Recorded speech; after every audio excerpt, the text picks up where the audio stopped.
ایک ایسی سلطنت کے راز کیا ہو سکتے ہیں جس کی ہوائیں بھی قدیم قصے سناتی ہوں۔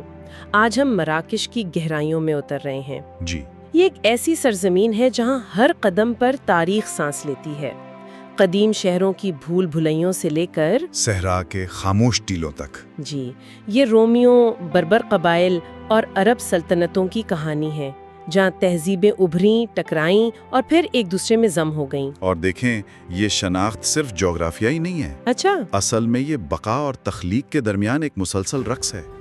ایٹلس کے بلند و بالا پہاڑوں نے یہاں کے لوگوں کو مضبوطی سکھائی، تو صحرا کی وسعت نے انہیں صبر سکھایا۔ اور اس کی جو لوکیشن ہے بحیرہ روم اور بحر اوقیانوس کے سنگم پر، بالکل، اسی وجہ سے یہ ہمیشہ سے دنیا کے لیے ایک چوراہا رہا ہے۔ تو آج کی ہماری گفتگو اسی چوراہے کی کہانیوں کو سمجھنے کی ایک کوشش ہے۔ جی، تو آئیے اس سفر کا آغاز مراکش کے 2 ستونوں سے کرتے ہیں، اس کی روح اور اس کا دل۔ بہت خوب۔ اور روح بستی ہے فاس شہر میں۔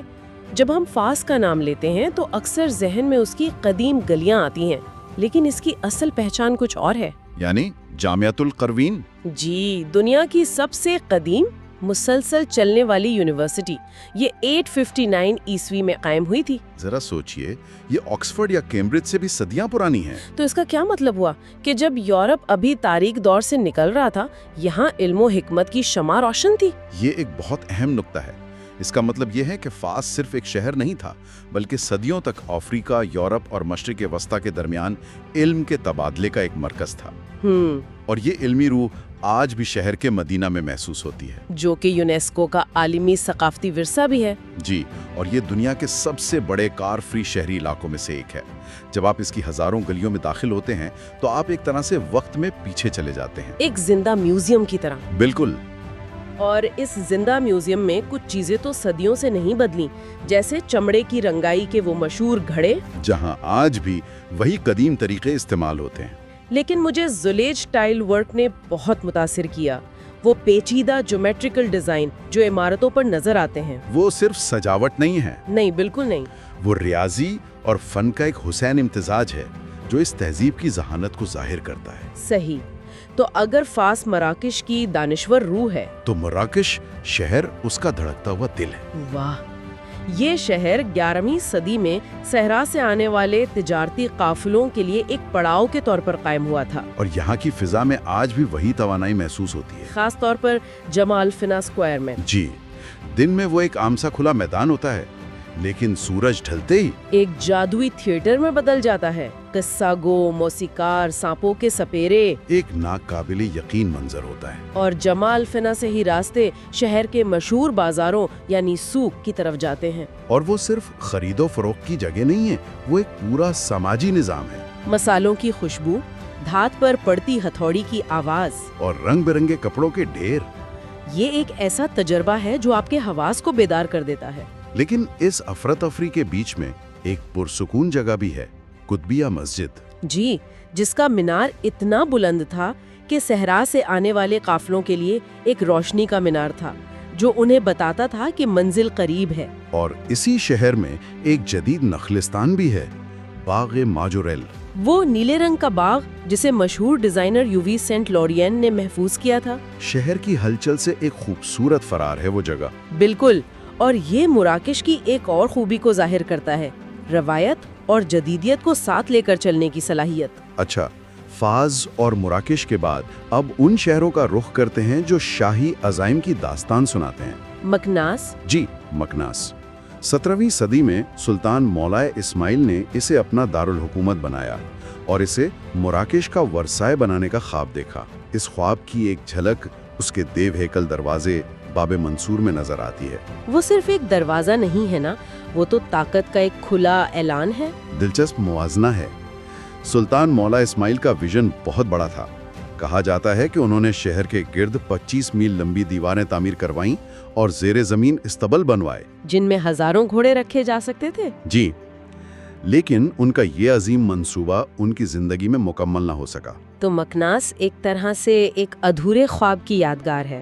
بالکل۔ اور اسی ادھورے خواب کے برعکس ہمارے پاس موجودہ دارالحکومت ہے رباط۔ یہاں بھی ایک ادھورا منصوبہ ہے، برج حسان۔ اسے دنیا کا سب سے بلند مینار بننا تھا، لیکن وہ بھی نامکمل رہا۔ तो क्या रिबात भी मकनास की तरह एक अधूरी ख्वाहिश की अलामत है? नहीं, मेरे ख्याल में रिबात की कहानी थोड़ी मुख्तलिफ है। अच्छा। इसे 1912 में फ्रांसीसियों ने दारुल हुकूमत बनाया, तो इसकी शनाख्त ज़्यादा जदीद और इंतज़ामी है। यानी यहाँ माधी के बड़े बड़े दावे नहीं, बल्कि हाल की अमलियत पसंदी है। जी, मोहम्मद पंजम का मकबरा इसकी एक मिसाल है। वो शानदार है, लेकिन इसमें मेकनास जैसी दीवानगी नहीं, बल्कि एक मुनज़्ज़म शाही विकार है। तो ये दोनों शहर दरअसल मराकश के हुक्मरानों की दो मुख्तलिफ सोचों की अक्कासी करते हैं। एक का ख्वाब बहुत बड़ा था और दूसरे ने हकीकत को तस्लीम किया। बहुत दिलचस्प नुक्ता है। अब शाही शहरों की फसीलों से निकलकर साहिल की ठंडी हवाओं की तरफ चलते हैं। और जब नीले रंग का जिक्र आता है तो जहन में सिर्फ एक ही नाम आता है, शेफशॉन। जी, शेफशॉन। यहाँ की तकरीबन हर इमारत नीले रंग में रंगी है। मेरा पहला सवाल तो यही है कि आखिर क्यों? इसकी कई वजूहात बताई जाती हैं। अच्छा। एक कहानी ये है कि जब 15वीं सदी में स्पेन से यहूदी पनागुज़ीन यहाँ आए तो वो अपने साथ ये रिवायत लाए। उनके लिए नीला रंग आसमान और जन्नत की अलामत है। जी, और एक ज्यादा अमली वजह ये भी बताई जाती है कि नीला रंग मच्छरों को दूर रखता है। वाकई, ये तो मैंने नहीं सुना था। लेकिन आज ये उस शहर की शनाख्त बन चुका है। ये सिर्फ एक रंग नहीं, बल्कि एक एहसास है ना, सुकून और रूहानियत का। बिल्कुल, जो उस पहाड़ी शहर को घेरे हुए है। और साहिल पर एक और शहर है जिसकी कहानी किसी जासूसी नावल से कम नहीं लगती। तंजा। जी, तंजा। दूसरी जंग अजीम के दौरान ये एक बैनुल अक़वामी गैर जानिबदार इलाका था। यानी यहाँ किसी एक मुल्क का कानून नहीं चलता था, जिसने इसे जासूसों, जलावतन अदीबों और फनकारों के लिए एक मकनातीस बना दिया। एक ऐसी जगह जहाँ कुछ भी मुमकिन था। और इसकी यही हैसियत इसकी जोग्राफियाई पोजीशन की वजह से थी।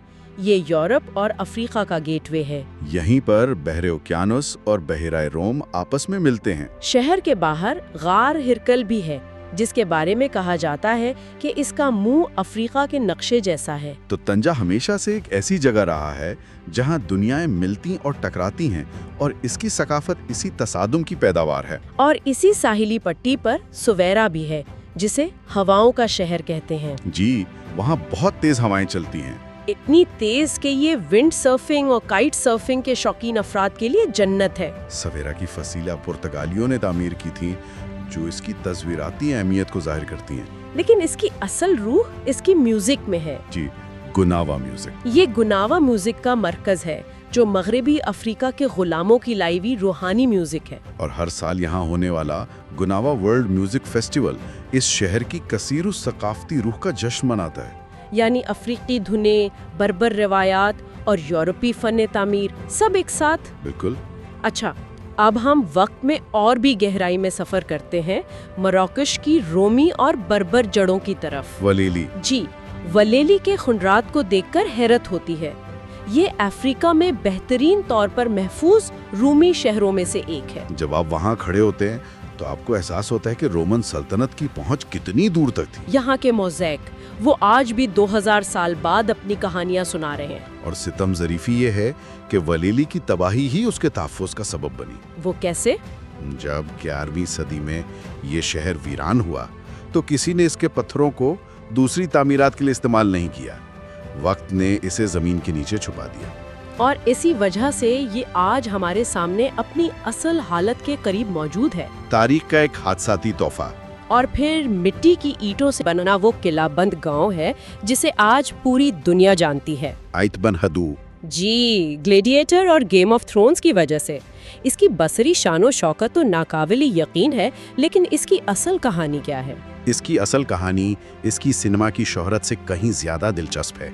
ये सिर्फ एक गांव नहीं था। तो क्या था? ये सहारा और मराकश के दरमियान कदीम तिजारती रास्ते पर एक अहम काफिला सराय था। एक किला, एक होटल और एक बाजार, सब एक जगह। सहरा को उबूर करने वाले थके हारे काफिलों के लिए आयत बिन हदू को उफुक पर देखना जिंदगी की जमानत थी। वो जानते थे कि अब वो महफूज हैं। जी, इसकी यही तस्वीराती अहमियत इसे इतना खास बनाती है। अब मराकश के कुदरती अजायबात की तरफ बढ़ते हैं। सहारा। सहारा का नाम सुनते ही जहन में रेत के लामुतनाही टीले आते हैं, लेकिन ये हकीकत तो बहुत हैरान कुन है کہ सहारा का सिर्फ 3% हिस्सा रेत पर मुश्तमिल है। जी, ये एक बहुत बड़ा और मुतनव्वे खित्ता है। इसका रकबा तकरीबन अमेरिका के बराबर है। और इस सहरा में सिर्फ रेत नहीं है, बल्कि इंसानी तारीख के राज दफन है। जनूबी मराकश में 12,000 साल पुरानी चट्टानों पर कंदाकारी मिली है, जो उस वक्त की जिंदगी की अक्कासी करती है जब सहारा एक सरसब्ज इलाका था। और आग शबी के रेत के टीले जो 500 फुट से ज्यादा बुलंद है। इनके नीचे लाखों साल पुराने समुद्री फॉसिल्स मौजूद हैं, जो इस बात का सबूत है कि ये इलाका कभी एक कदीम समुंदर का हिस्सा था। ये तो जमीन की तारीख की एक खुली किताब है। बिल्कुल।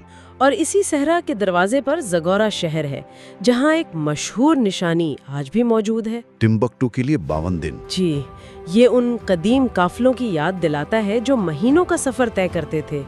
ये सिर्फ एक फासला नहीं, ये हिम्मत और बर्दाश्त की एक पूरी दास्तान है। और इसी के करीब वादी दरा है, जो सहरा के बीच में एक हकीकी नखलिस्तान है। जी, 80 मील तवील खजूर के बागात की एक पट्टी, जिसमें 15 लाख से ज्यादा दरख्त हैं। ये वादी जिंदगी और सहरा के दरमियान एक सरहद है। और ये हमें बताती है कि सही हालात में बंजर जमीन भी कितनी जरखेज हो सकती है। सहरा की वसतों से अब एटलस के पहाड़ों की बुलंदियों का रुख करते हैं। शमाली अफ्रीका की छत। जी, जहाँ तोबेकाल चोटी 13,000 फुट से ज्यादा बुलंद है। यहाँ की घाटियाँ जैसे तोदरा और दादस इतनी गहरी और तंग हैं कि उन्हें मराकश का ग्रैंड कैनियन कहा जाता है। लेकिन इन पहाड़ों की असल खूबसूरती उनकी चट्टानों में नहीं, बल्कि यहाँ बसने वाले लोगों में है। जी, ये बर्बर या अमाजीगी कबाइल का घर है, जो मराकश के असल बाशिंदे हैं। और हजारों सालों से इन पहाड़ों की तन्हाई ने इनकी मुनफरद सकाफत, ज़बान और तर्ज जिंदगी को महफूज रखा है। वो इस सख्त माहौल में रहना जानते हैं। उनकी कहानियाँ, उनकी म्यूजिक, उनकी मेहमान नवाजी, वही उन पहाड़ों की असल रूह है। ये मराकश का वो चेहरा है जो अक्सर सयाहों की नजरों से ओझल रहता है। सही। कदीम और कुदरती मनाजिर के बाद आखिर में जदीद मराकश की एक झलक देखते हैं। कासाब्लांका। कासाब्लांका का नाम लेते ही मशहूर फिल्म याद आती है, लेकिन आज ये शहर मराकश का मुआशी मरकज है। और यहाँ की हसन दोम मस्जिद जदीद इस्लामी फन तामीर का एक शाहकार है। इसका मीनार दुनिया का बुलंद तरीन मीनार है और इसकी छत बटन दबाने पर खुल जाती है, जिससे इबादत करने वालों को ताज़ा समंदरी हवा मिलती है। ये ईमान और टेक्नोलॉजी का एक शानदार इम्तिजाज है। और दूसरा अहम जदीद शहर आगादीर है। ये शहर 1960 के एक तबाहकुन ज़लज़ले में मुकम्मल तौर पर तबाह हो गया था, लेकिन इसे मॉडर्न तर्ज पर दोबारा तामीर किया गया। जी, आज ये एक मकबूल सियाहती मकाम है। आगादीर की कहानी दरअसल मराकश की लचक और दोबारा खड़े होने की सलाहियत की कहानी है। और इसी इलाके के इर्द गिर्द ऑर्गन के जंगलात हैं ना? जी, जिनसे दुनिया भर में मशहूर आर्गन का तेल हासिल होता है। ये दरख्त सिर्फ इसी खित्ते में पाए जाते हैं। तो कदीम यूनिवर्सिटियों और मसरूफ बाजारों से लेकर वसी सहराओं और बुलंदो बाला पहाड़ों तक हमने देखा कि मराकश में नाकाबिले यकीन तनव्वो है। हर कोने में एक अलग दुनिया आबाद है। ये एक ऐसा मुल्क है जो बेवक्त अफ्रीकी, अरब, बर्बर और यूरोपी महसूस होता है। और यही नुक्ता हमें हमारे इब्तिदाई सवाल पर वापस लाता है कि मराकश की तारीख और सकाफत इतनी मुतनव्वे और तह दर तह क्यों है। इस पूरी गुफ्तगू के बाद जवाब मजीद वाज़ेह हो जाता है। और वो क्या है? इसका राज उसकी जोग्राफियाई हैसियत में पोशीदा है। ये यूरोप, अफ्रीका और मशरक़ वस्ता के संगम पर वाक़ है। ये हमेशा से एक चौराहा, एक मुलाकात की जगह और कभी-कभी एक मैदान जंग रहा है। तो सामईन के लिए सोचने की बात यह है, क्या किसी मुल्क की तकदीर उसके नक्शे पर लिखी होती है? मराकश की मिसाल देखकर तो ऐसा ही लगता है कि जोग्राफिया सिर्फ जमीन का मुतालिया नहीं, बल्कि तकदीर को समझने का एक जरिया है।